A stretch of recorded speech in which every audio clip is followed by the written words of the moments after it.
Salut les amis. Oui, aïe, aïe. Quelle fait mal à la tête celle-là. Qu'il fait mal à la tête ce match entre Limassol et l'Olympique de Marseille. Et quelle fait mal cette égalisation chypriote à quelques minutes du coup de sifflet final. Mener 2-0 contre une équipe aussi faible et se faire remonter en 10 minutes et finir les jambes tremblantes à jouer à la passe à 10 en espérant ne pas prendre un troisième but. Là, c'est honnêtement ce soir, je vais pas dire que je suis inquiet parce que en ce sens, je dirais la même chose. Je pense que la plupart des gens qui vont analyser ce match sur les radios, les forums, les réseaux et les journaux, je préfère dire que je suis vraiment furieux ce soir. Je vais pas crier, je vais pas m'énerver parce que bon, encore une fois, moi je suis tout seul dans ma chaumière, donc je vais pas non plus m'épancher outre mesure et aller déranger le voisinage. Mais honnêtement, voilà, faire 2-2 contre cette équipe, quand on voit le match qu'on fait, bien quelque part, on ne peut pas dire que le résultat il n'est pas justifié, parce que finalement, on n'a pas vraiment prouvé qu'on était supérieur à cette équipe de Limassol. Je suis désolé, quand on voit le match de l'Olympique de Marseille, en particulier la première mi-temps, on ne peut pas dire qu'on ait prouvé qu'on a mérité forcément de gagner ce match. Maintenant, quelque part, quand on voit le scénario, j'aurais préféré qu'on fasse 0-0, parce que faire match nul en ayant mené 2-0 et quand on voit la faiblesse, hein, je suis désolé pour eux, mais la faiblesse de cette équipe de Limassol, c'est plus qu'une faute professionnelle, c'est totalement inacceptable. Et il y a forcément des responsabilités à dégager après un match comme ça. Et vous savez que je l'ai pas mal défendu puisque j'avais eu l'occasion déjà de le défendre, ne serait-ce que lors du match à Lille, où Rudy Garcia, puisque c'est de lui qu'on parle, avait été descendu par la plupart des observateurs qui n'avaient pas compris sa tactique frileuse. J'avais même dit que moi je la comprenais, que j'aurais sans doute fait pareil. Mais là ce soir, je suis désolé, mais ce qu'a tenté de faire Rudy Garcia est indéfendable. C'est indéfendable ce qu'a fait Rudy Garcia. Et pourquoi c'est indéfendable? Ben, tout simplement parce que sa tactique, elle est incompréhensible. Alors, une fois qu'on a dit ça, il faut quand même s'expliquer. Moi, je vous donne mon sentiment. Encore une fois, je ne dis pas que je détiens la vérité, mais voilà, vous êtes tout à fait libre de ne pas être d'accord avec moi. Mais Garcia vient avec l'idée de jouer en 4-3-3. Pourquoi pas? Mais sauf que lorsque vous voulez jouer en 4-3-3, je veux dire, notamment au milieu de terrain, puisque là je vais axer mon argumentaire sur le milieu de terrain dans un 4-3-3 doit être organisé de manière à ce que chaque joueur ait des responsabilités bien définies. En général, dans un 4-3-3, sur un milieu de terrain, vous avez un joueur qui est plutôt à la récupération, un joueur qui est plutôt à l'organisation du jeu et un joueur qui est plutôt à la projection, sur l'activité, hein, ce qu'on appelle un box-to-box. Aujourd'hui, on avait Gustavo qui revenait donc au milieu de terrain, Strootman et Lopez. Mais moi, je pose la question à Rudy. Rudy, est-ce que tu leur as donné des consignes avant le match? Est-ce que tu les as fait travailler tactiquement avant le match? Qu'est-ce que tu as fait lors de ta mise en place tactique? Parce qu'honnêtement, au milieu de terrain en première mi-temps, le milieu de terrain était totalement perdu. Perdu. Gustavo, c'est peut-être celui des trois qui s'en est le mieux sorti. Il était, on va dire, tantôt au milieu, tantôt en défense. Strootman était totalement perdu sur le terrain. Et Lopez, ben lui, il a essayé de créer du mouvement, mais encore une fois, avec de tels écarts et une telle dispersion au milieu de terrain, eh ben c'était compliqué pour lui de trouver des solutions. Et moi, l'action qui me vient à l'esprit quand je parle de cette défaillance du milieu de terrain marseillais, c'est une action anodine en fin de première mi-temps où vous avez un Chypriote qui est absolument tout seul dans le rond central et le premier Marseillais, le Marseillais qui est le plus proche de lui, il est à 20 mètres. Il est à 20 mètres. Je veux dire, le Chypriote est tout seul dans le rond central. Il n'y a pas un Marseillais dans le rond central à côté du Chypriote. Voilà. J'ai trouvé ça très symptomatique de la défaillance complète au niveau tactique de l'organisation mise en place par Rudy Garcia. Et le pire dans tout ça, c'est que sur cette action, Luis Gustavo s'en rend compte parce qu'il se retourne et il le voit, il le montre du bras et il n'y a pas un Marseillais qui va dessus. Donc, pour moi, le problème principal de ce match a été l'organisation tactique incompréhensible de Rudy Garcia, ou en tout cas, peut-être elle était posée sur le papier, mais dans les faits, je veux dire, les joueurs, ils savaient pas quoi faire, quoi. Ils savaient pas comment se placer, ils savaient pas qui devait faire quoi. C'était le cas dans les phases de construction du jeu, puisque aucun des joueurs, et notamment en première mi-temps, aucun des milieux de terrain, que ce soit Luis Gustavo, Lopez ou Strootman, n'osait trop se projeter. Lopez jouait trop bas, donc du coup, il y avait personne au milieu de terrain, ce qui entraînait que Mitroglou était complètement seul devant. Strootman n'a jamais osé se projeter, et Luis Gustavo, ben, finalement, il savait pas trop quoi faire. Il savait pas s'il devait rester au milieu de terrain, il savait pas s'il devait se projeter, et puis finalement, au bout d'un moment, parce que Luis Gustavo, comme je vous l'ai dit, déjà à plusieurs reprises, est un joueur intelligent, est un joueur qui a un sens tactique plus développé, je pense, que les autres, ben finalement, il a pris les responsabilités de se projeter, d'aller faire du pressing. Ça s'est vu en particulier en deuxième mi-temps. Et comme par hasard, la deuxième mi-temps a été un petit peu meilleure. Et c'est là qu'on a fait la différence. Et c'est d'ailleurs là où Luis Gustavo a marqué son but qui, malgré la déception du résultat, je pense va lui faire du bien pour lui, pour ses performances et dans sa tête. Voilà. Donc, moi, je suis désolé, mais là, ce résultat de ce soir, je l'impute. Évidemment, on ne peut pas dédouaner les joueurs parce qu'il y a des joueurs qui ont été défaillants. Il est certain que Radonjic, dans la performance qu'il fait ce soir, même si encore une fois je trouve qu'il a des éclairs techniques, bah, il faut qu'il comprenne la façon de jouer de ses coéquipiers. Pour l'instant, ce n'est pas le cas, donc il veut faire des différences. Mais il n'arrive pas à lâcher le ballon au bon moment, il n'arrive pas à se placer où il faut, et il a du mal également dans le travail de pressing et de replacement défensif. Donc il a besoin vraiment de comprendre comment l'équipe joue. Payet a été, je trouve, plutôt pas mal. Plutôt pas mal, il met un très beau but. En première mi-temps, il n'a pas été aidé par l'absence de mouvement autour de lui. En même temps, il faut dire que vu l'organisation du milieu de terrain, bah déjà c'était compliqué de recevoir le ballon, et quand il avait le ballon, bah c'était compliqué de trouver des solutions, puisque évidemment, il n'y avait personne au milieu. Donc voilà. La défense centrale, je trouve, bah, j'aurais dit qu'elle avait fait son boulot si malheureusement Tchaleta-Tchar n'avait pas été battu sur l'égalisation de Limassol, où là il est coupable à 100% et ça lui plombe son match, parce que justement jusque-là, et je m'étais fait la réflexion d'ailleurs après le premier but de Limassol, où pour moi c'est absolument, enfin la défense centrale n'est pas accablée, hein. Là pour le coup c'est vraiment le milieu de terrain, et encore une fois que j'ai trouvé Strootman complètement défaillant dans le positionnement.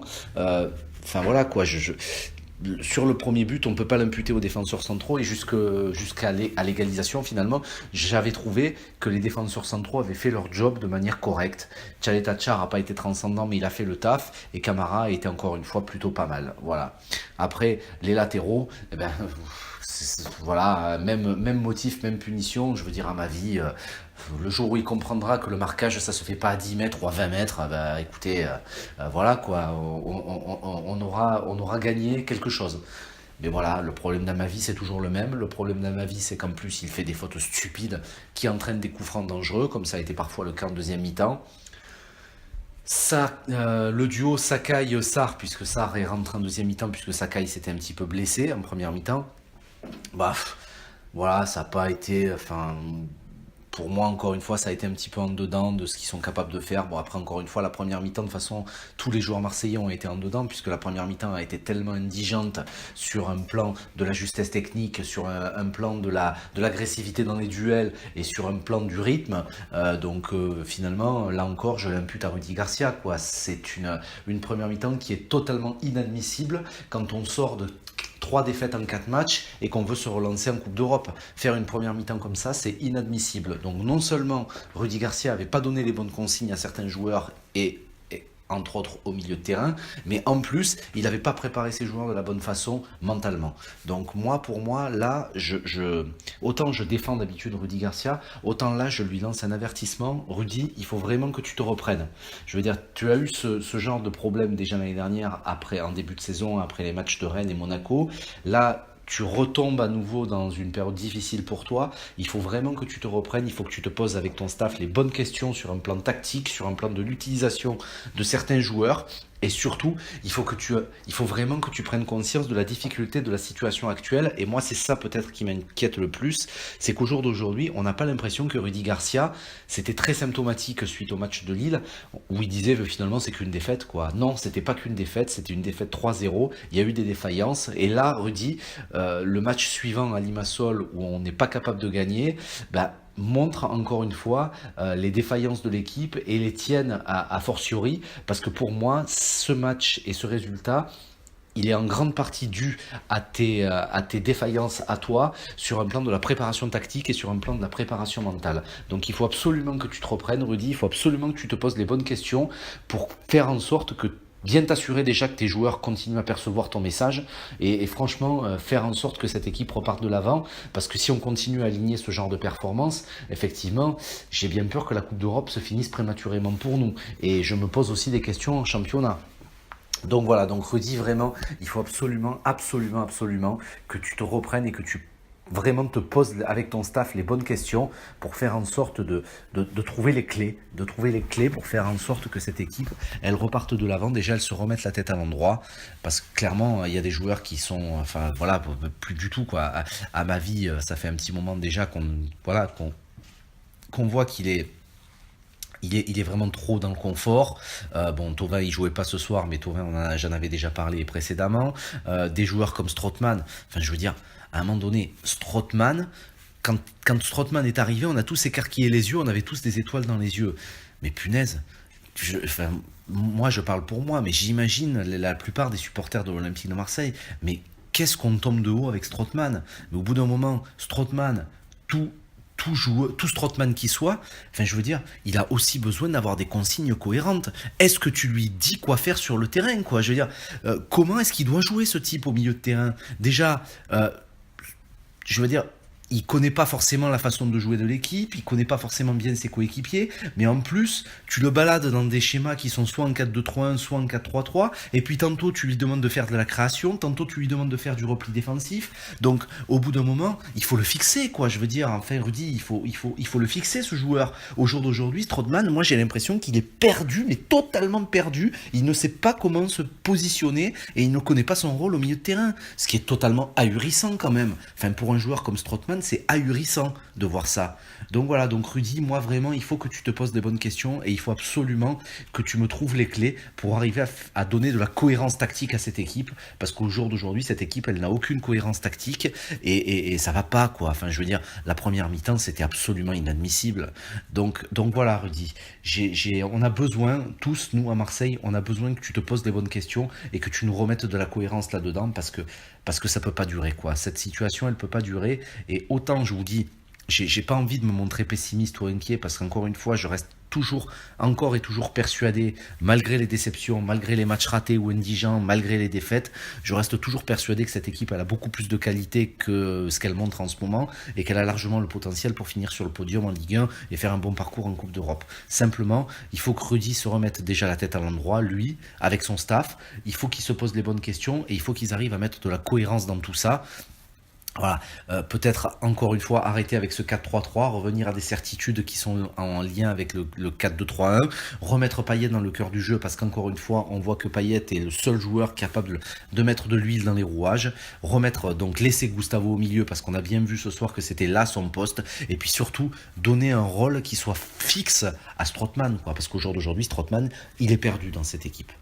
Voilà, donc après effectivement je pourrais vous parler du match très indigent de Mitroglou, mais encore une fois, comme je vous l'ai dit tout à l'heure, Mitroglou il était, enfin voilà quoi, il était tout seul devant, tout seul. Il n'y avait personne à moins de 30 mètres de lui, donc évidemment dans ces configurations-là, lorsque vous privez en plus l'appareil, encore une fois Rudy, tu connais la connexion entre Payet et Mitroglou, et sur ce match-là, tu prives finalement, de par la défaillance du milieu qui n'avait aucune consigne, du coup Payet, qu'est-ce qu'il a fait? Il est redescendu au milieu chercher les ballons, quoi. Du coup, il n'a jamais été à moins de 30 mètres de Mitroglou, donc la connexion elle était inexistante. Et comme derrière Radonjic avait du mal à faire le bon geste, à faire le geste juste au bon moment, mais finalement, pardon, Mitroglou, il a erré comme une âme en peine en première mi-temps, et en plus, tu le sors à la mi-temps, ça donnait l'impression d'une sortie sanction, ça donnait l'impression d'une sanction contre Mitroglou. Alors, peut-être que Mitroglou a pas fait suffisamment de pressing à ton goût, Rudy,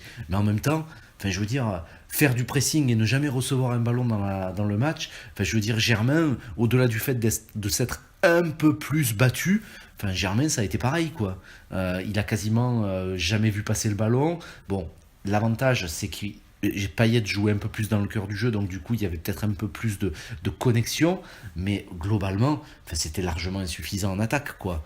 Donc voilà, donc là encore Rudy, pose-toi les bonnes questions, remets-moi Payet dans le cœur du jeu, Et encore une fois, on a quand même besoin aussi de retrouver, et encore une fois, je pense que Rudy et Garcia doivent aussi travailler là-dessus, de retrouver un semblant de mental quoi, dans cette équipe. Le mental qui faisait notre force l'année dernière, pour l'instant, on l'a pas. On l'a pas. Et au bout d'un moment, Rudy Garcia, il pourra plus se cacher derrière l'excuse du niveau disparate, du niveau physique hétérogène de ses joueurs. Il pourra plus se cacher derrière l'excuse de l'arbitrage ou des absences. Au bout d'un moment, Adil El Rami, j'espère, va bientôt revenir. J'espère que ça va nous apporter un peu plus de caractère dans, pas forcément dans la défense, mais au niveau de l'équipe en général, parce qu'aujourd'hui, du caractère, franchement, elle en manque, cette équipe. Et c'est ça qui est incompréhensible aussi. C'est quasiment les mêmes joueurs que l'année dernière, et aujourd'hui, cette équipe, elle manque de caractère, alors que c'était sa force l'année dernière. Donc au bout d'un moment, Rudy, il faut vraiment que tu fasses évoluer ton message, le message que tu fais passer à tes joueurs, pour bien leur faire comprendre que la saison dernière, elle était extraordinaire, mais que franchement, cette année, bon, on va pas en attendre moins. On va pas en attendre moins parce que ce sont les mêmes joueurs. Donc à partir du moment où ils nous ont montré ce qu'ils nous ont montré la saison dernière, on ne peut pas, nous, supporters, en attendre moins. Donc Rudy, il faut absolument que tu remobilises tes troupes et que toi aussi tu te remobilises parce que sinon cette saison va être vraiment, vraiment, vraiment en deçà de ce qu'on espère. Et malheureusement, voilà, comment dire ça, je ne souhaite pas que ça arrive et je ne voudrais pas, au vu de tout ce que toi tu nous as montré, que tes joueurs nous ont montré l'année dernière, je ne voudrais pas que cette aventure se finisse en autre boudin cette saison. Voilà. Donc Rudy, c'est une sorte de message solennel, même si je suis personne encore une fois pour faire passer des messages, mais j'espère vraiment, vraiment que tu seras capable, toi, ton staff, de te remettre en question, de te poser les bonnes questions et surtout de redonner un peu de sens, de cohérence et de caractère à ton équipe. Voilà. Donc écoutez, j'espère que le message sera passé pour le match de Caen, match auquel malheureusement je ne pourrai pas aller, mais j'espère vraiment que le match de Caen, on verra quand même un gros changement en termes, une grosse évolution et que ça tranchera par rapport à la prestation qu'on a fait ce soir et aux prestations de ces dernières semaines. Voilà les amis, donc écoutez, ne déprimez pas trop malgré tout. Voilà, certes c'est qu'un point. Maintenant, il y a une double confrontation contre la Lazio qui en plus ce soir a perdu, a pris 2 cartons rouges, donc sera forcément diminué contre nous lorsque nous les recevrons. Il faudra prendre 3 points, quoi qu'il en soit. J'espère que vous ne saurez pas, dans ce que j'ai pu commencer à entendre sur les radios, dans le discours de ah ben il faut lâcher la Coupe d'Europe parce que là, quand on voit ce qu'on montre au jour d'aujourd'hui, non, il faut pas la lâcher, la Coupe d'Europe. Tout est encore jouable. Voilà, il faudra prendre 3 points contre la Lazio. On a l'équipe pour le faire. Maintenant, il faut qu'on retrouve de la cohérence tactique, de l'agressivité, parce que évidemment, si on continue dans la voie actuelle, il est évident qu'on ne peut rien espérer, ni en Coupe d'Europe, et en championnat, ce sera compliqué. Donc voilà, donc mon message ce soir, c'est plutôt un message d'espoir. Moi, je ne perds pas espoir, je continue à croire dans cette équipe, dans ce coach, mais maintenant, il faut que chacun se pose les bonnes questions et retrouver un petit peu de cohérence et un mental. Voilà. Bon, ben sur ce, les amis, je vais vous laisser. Merci de m'avoir écouté. Et puis, écoutez, on se retrouve très prochainement pour parler, enfin, j'espère, à nouveau d'une victoire et d'un match abouti, surtout de l'Olympique de Marseille. Allez, à bientôt, les gars. Salut!